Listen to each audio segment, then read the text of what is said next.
A gym that charges $10 a month should not be able to pay its own rent. This one signed up 19.7 million people. It is the largest gym chain in the country, and the whole thing balances on a number it never says out loud. The number is not the $10. The $10 is the bait, and everyone can see the bait. The number it keeps quiet is how many of those 19 million ever walk through the door. Because if they all did, on the same Tuesday, the company would collapse by Wednesday. Start with the arithmetic, because the arithmetic is the story. At the end of 2024, the chain reported 19.7 million members across 2,722 clubs. Those two numbers are the company's own, printed in its own year-end release. Divide one by the other. That is about 7,200 members for every single gym. Now picture the gym, because you have stood in one. A row of treadmills, a rack of weights, a few dozen machines, a desk with a bowl of something free on it. On a busy evening it holds a few hundred people, and at a few hundred it already feels full. It does not hold 7,000. It could not hold 7,000 if the fire marshal fainted. A gym is mostly a fixed cost. The building costs the same, whether one person is inside it or 200. The lease does not care. So the cheapest possible customer is not the one who pays the most. It is the one who pays and generates no wear, no towel, no broken cable, no crowding that makes the next person quit. The cheapest customer is the one who is not there. So look at what is actually being sold. 7,200 people per building are each paying for a room that fits a few hundred. The model does not survive in spite of that gap. The gap is the model. That gap has a shape, and this channel draws the shape nobody else will.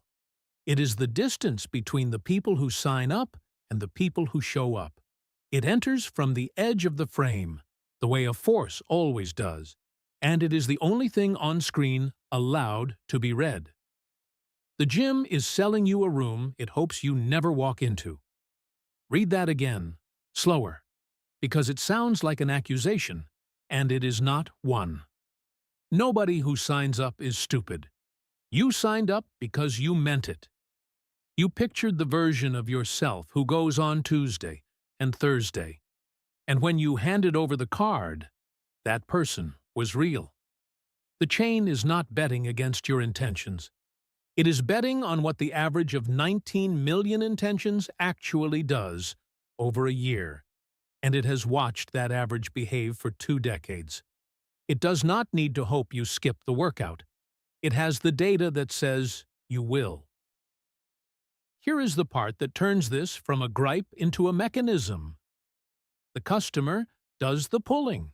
20 years ago, 2 economists, DellaVigna and Malmendier, got hold of something gyms do not usually hand out: the full records of 3 American health clubs. Not just the contract each member signed, but every single day each of them actually showed up. More than 7,700 members, tracked for 3 years. They published it in the American Economic Review under a title that is also the entire finding: Paying Not to Go to the Gym. This is what the records said. The members who chose the expensive plan, the flat monthly fee of more than $70, came on average 4.3 times a month. Run the division they ran. $70, spread over 4.3 visits, is more than $17 every time the person walked in. And the same gym, at the same front desk, sold a pass for $10 a visit. They paid $17 to do a thing they could have paid $10 to do. Across the life of the membership, the average person on that plan gave up about $600 by picking the plan that was sold to them as the way to save money. No one at the counter tricked them. They bought the monthly plan for the same reason you would. The monthly plan is a promise to the person you intend to become. The pay-per-visit pass is an honest running tab on the person you actually are, and nobody wants that receipt.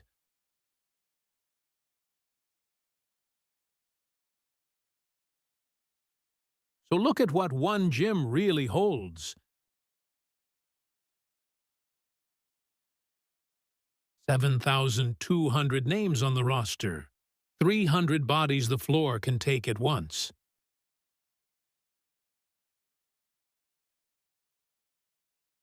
The other 6,900 standing out in the rain are the business.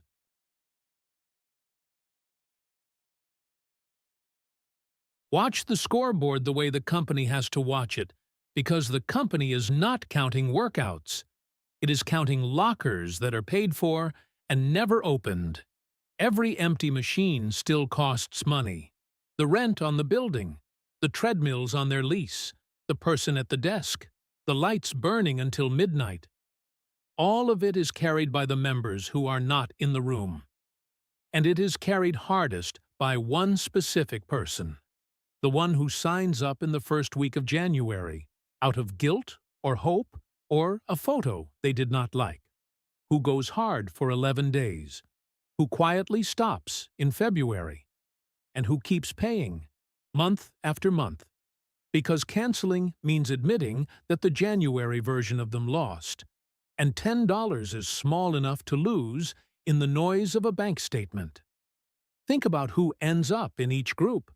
The person who uses the gym 4 times a week tends to be the person who already liked the gym, who was going to be fit anyway, who costs the most in wear and space.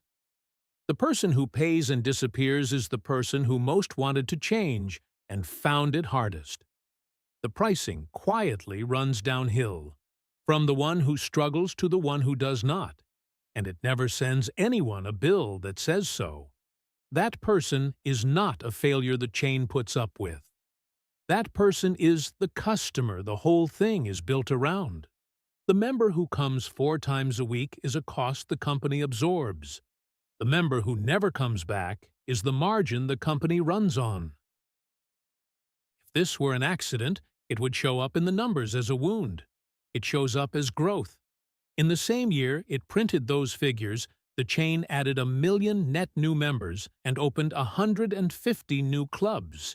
It raised the price of its cheapest membership for the first time in more than 25 years, and the members kept signing anyway.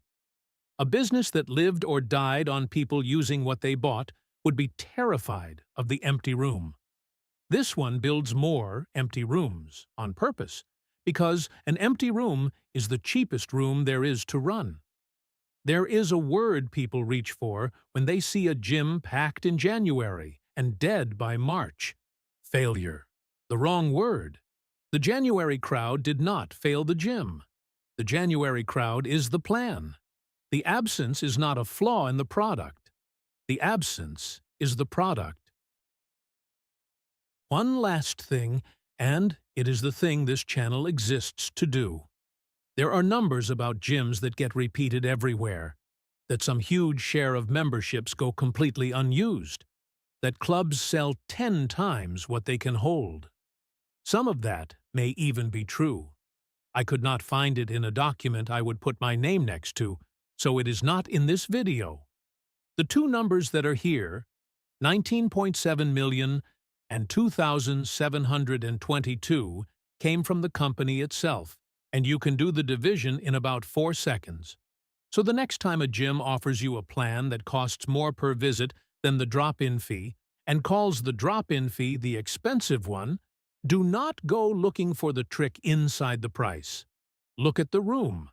Count how many it holds. Then count how many they sold it to. The red arrow does not leave when the video does. It is pointing at a locker with your name on it, in a room you are paying to keep empty right now.